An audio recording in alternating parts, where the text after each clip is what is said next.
బాగున్నారు కదా. వాక్యంలోకి వెళ్ళే ముందు చిన్న ప్రార్థన చేసుకుందాం. స్తోత్రం స్తోత్రం సర్వోన్నతుడ సర్వశక్తిమంతుడ కృపామయుడా నీకు లెక్కలేని స్తోత్రాలు నైనా ప్రభ. వినిచిన వారికి నీ చూచుచున్న వారికి మారు మనసు దయచే ప్రభ. విని విడిచిపెట్టే వారిగా కాకుండా మా హృదయాలలో నాటుకున్నట్టుకు సహాయం చే ప్రభ. ఫలించే వృక్షము వలె ఉండుటకు సహాయం చేయమని అడుగుచున్నాము నాయన ప్రభ. నీరు లేని చెట్టు వలె కాకుండా ప్రభ, నీరు వేసిన చెట్టు వలె మా హృదయాలలో నీ వాక్యము మా హృదయంలో నింపుకొనుటకు సహాయం చేయమని అడుగుచున్నాను నాయన ప్రభ. విరిగి నలిగిన హృదయమును దయచే ప్రభ. మారు మనసు దయచే ప్రభ. రక్షణ భాగ్యమును దయచే ప్రభ. ప్రతి ఒక్కరి హృదయమును మార్చమని అడుగుచున్నాం ప్రభ. నీ రాకడ కొరకు మేము సిద్ధపాటు కలిగి ఉండుటకు సహాయం చేయమని నా ప్రార్థనను నీ పాసాన్ని చేర్చుకోమని స్నామంలో బ్రతిమాలి వేడుకొంచున్నాను తండ్రి. ఆమేన్ ఆమేన్.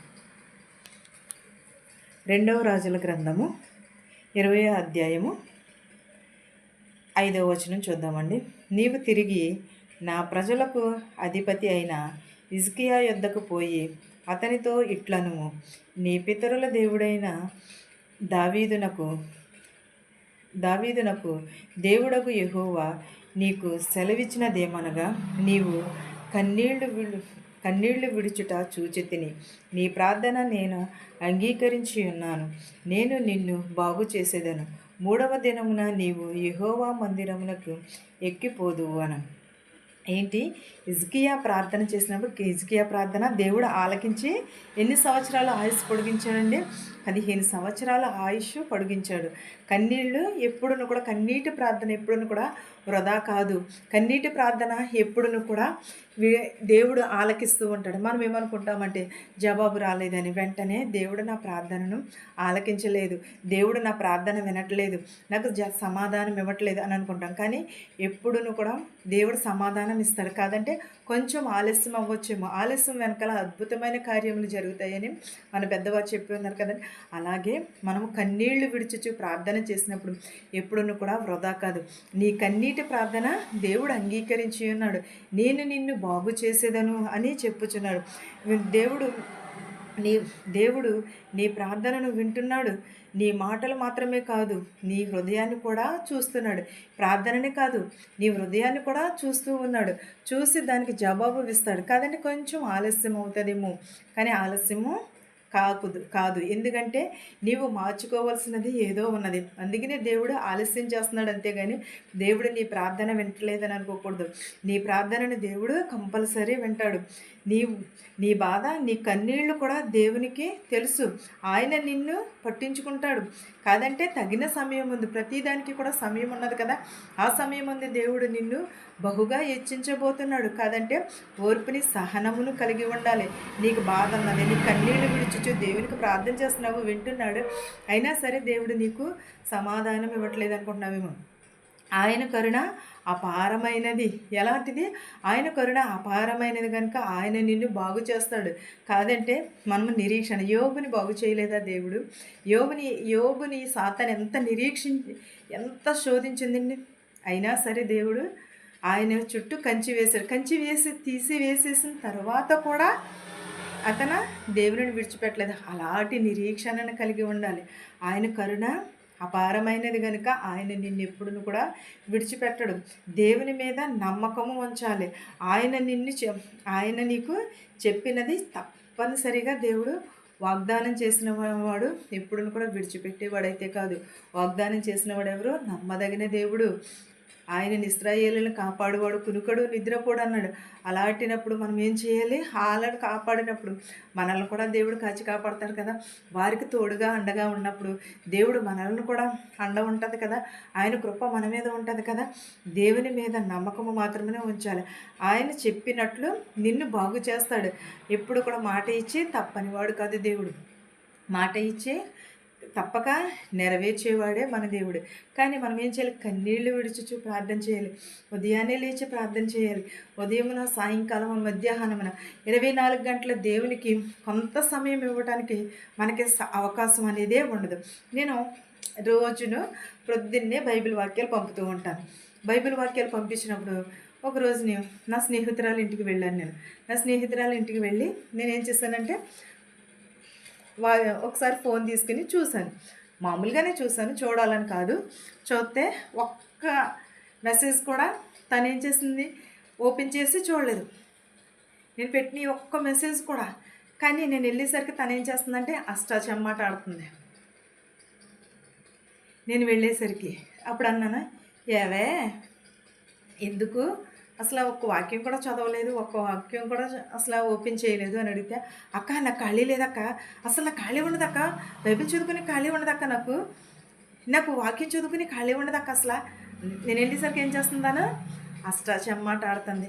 ఈ పక్కింటి వారిని ఆ పక్కింటి వారిని వేసుకుని. కానీ దేవుడికి సమయం ఇవ్వడానికే అంటే నీ వాక్యం చదవలేదు కదా, అందుకనే సమయం దేవుని సమయాన్ని దేవునికి ఇవ్వలేదా అని అనుకుంటున్నాను అని అనుకోవచ్చు మీరు. కాదు, నా వాక్యమే చిన్న వాక్యమే చదవలేనప్పుడు నీ బైబిల్ చదివే సమయం ఇంకెక్కడదే. ఇలా ఓపెన్ చేసి అలా చూస్తే వెంటనే వాక్యము వచ్చేస్తుంది. మనం ప్రొద్దున్నే లేచి అనేకమైన రకమైనవి చూస్తున్నామే, మనకు కావాల్సినవి అన్నీ చూసుకుంటున్నామే, మనకు కావాల్సింది ప్రతి ఒక్కటి కూడా ఫోన్లో చూసుకుంటున్నాం. కానీ దేవుని వాక్యం చూడటానికి మనకి సమయం లేదు. మన దేవునికి వాక్యాన్ని చదవడానికి సమయం లేదు, ప్రార్థించడానికి సమయం లేదు. కానీ దేవుడు నీ ప్రార్థనను మాత్రం ఆలకించాలి. నీవు కన్నీళ్లు విడిచుచు ప్రార్థన చేస్తే దేవుడు నీ ప్రార్థనని కంపల్సరీ ఆలకిస్తానంటున్నాడు. నేను నిన్ను బాగు చేస్తాను అని చెప్పుచున్నాడు. మరి నీ హృదయాన్ని కూడా చూస్తున్నాను అన్నాడు. విన్ని చెప్పిన దేవుడు నీ ప్రార్థనకి జవాబు ఇవ్వడా? నీకు దేవునికి ప్రార్థన చేయడానికి సమయం లేదే.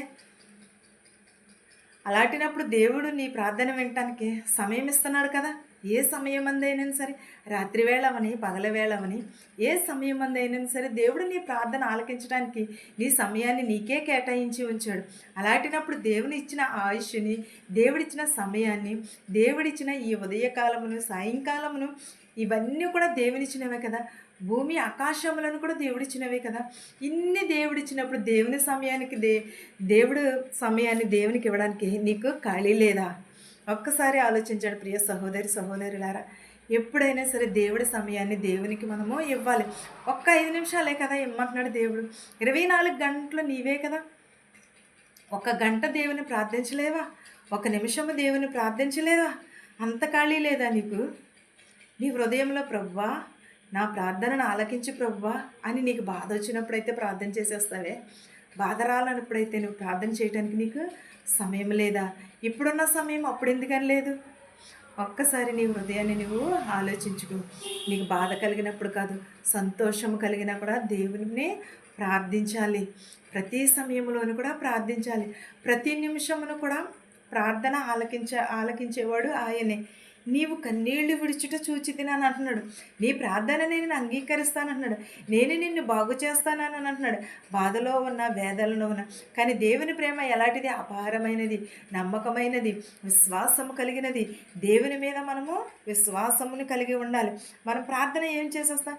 ప్రియమైన యేసయ్య, నేను కష్టాలలో ఉన్నప్పుడు నాకు నా ప్రార్థన ఆలకించని చేస్తాము, నా ప్రార్థన వినని చేస్తాము, నా కన్నీళ్లను చూస్తున్నామని చేస్తాము, నాకు ధైర్యం నన్ను బాగు చేయమని చేస్తాము, నాకు ధైర్యము కలిగించమని అంటాము, నన్ను బాగు చేయమని అంటాము, నాకు శక్తినివ్వంటాము, కరుణ కలిగించమని అంటాము. కానీ మన హృదయము మార్చమని మాత్రము దేవునికి మనం చెప్పుకోము.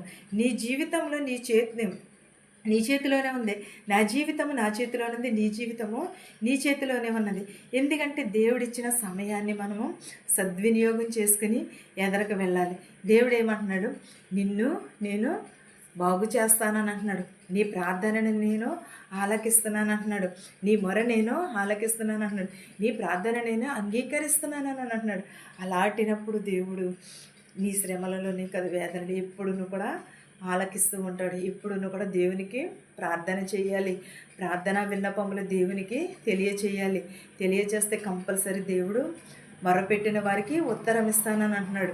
అలాంటి జీవితమును కలిగి ఉండాలి.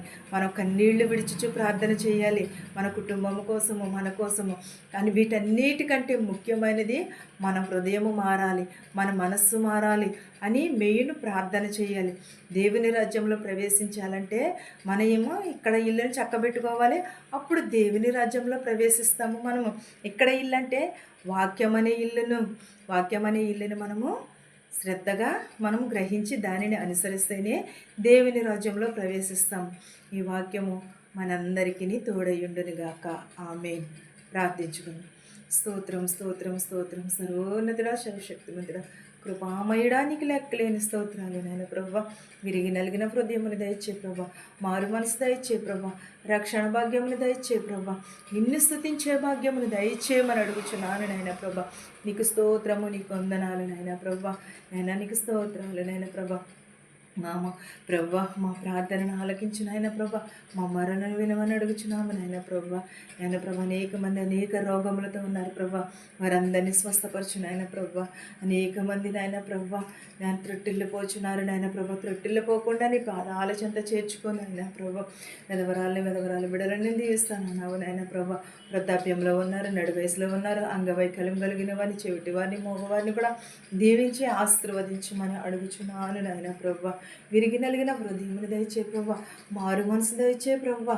అయినా నిన్ను స్థుతించే భాగ్యమును దయచేయమని అడుగుచున్నాను నాయన ప్రభా. యేసయ్యా నీకు స్తోత్రాలు, నీకు వందనాలు నాయన ప్రభా. నాయన నీటి బుడగ లాంటి జీవితములు నాయన ప్రభా, మట్టివారం నాయన ప్రభా. నీకే స్తోత్రాలు, వందనాలు చెల్లించుకొనిచున్నాను నాయన ప్రభా. ఎవరెవరైతే ఏ వాహనంలో అయితే నడుపుచున్నారో వారి వాహనములతో వారి సురక్షిత వారి గృహాలకు చేర్చినారు ప్రభా. ఎవరెవరైతే ఏ చేతి పనులు అయితే చేర్చినారో వారి చేతి పనులను దీవించిన ఆయన ప్రభా, ఆశీర్వదించిన ఆయన ప్రభా.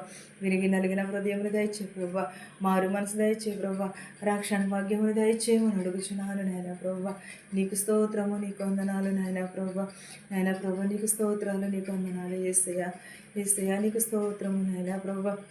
ఇతర దేశాల్లో పనిచేసుకుంటున్న వారికి శక్తిని బలం దయచే ప్రభా, పని లేని వారికి పని దయచే ప్రభా, మెడికల్కి వెళుచున్నారు, పీసీసీకి వెళుచున్నారు ప్రభా, సఫలతను దయచే ప్రభా. నాయన ప్రభా నీకు స్తోత్రాలు నాయన ప్రభా. నాయన ప్రభా మారు మనసు దయచే ప్రభా. ఇంకా నువ్వు ఎవరినైతే మర్చిపెట్టే వారందరినీ దీవించి ఆశీర్వదించమని, నా కుటుంబంలో కూడా జ్ఞాపకం చేసుకోమని, నా ప్రార్థనని నీ పాసాన్ని చేర్చుకోమని యేసునామంలో బ్రతిమాలి వేడుకుంటున్నాను తండ్రి, ఆమేన్. పరలోకమందున మా తండ్రి, నీ నామం పరిశుద్ధపరచబడును గాక, నీ రాజ్యం వచ్చును గాక, నీ చిత్తము పరలోకమందు భూమిందు నెరవేరినట్లును మన దినాహారం నేడు మాకు దయచేయము. మా రుణస్తులను మేము క్షమించిన ప్రకారము మా రుణములను క్షమించము. దృష్టి నుండి శోధన నుండి తప్పించము. రాజ్యములు, శక్తియు, మహిమయు నిరంతరము నీవై ఉన్నావు మా తండ్రి, ఆమేన్. చూచుచున్న వారికి, వినుచున్న వారికి, నా కుటుంబము పైనను వాక్యం పైనను సదాకాలము నీ కృప తోడయ్యుండును గాక, ఆమేన్ ఆమేన్. అందరికీ వందనాలు.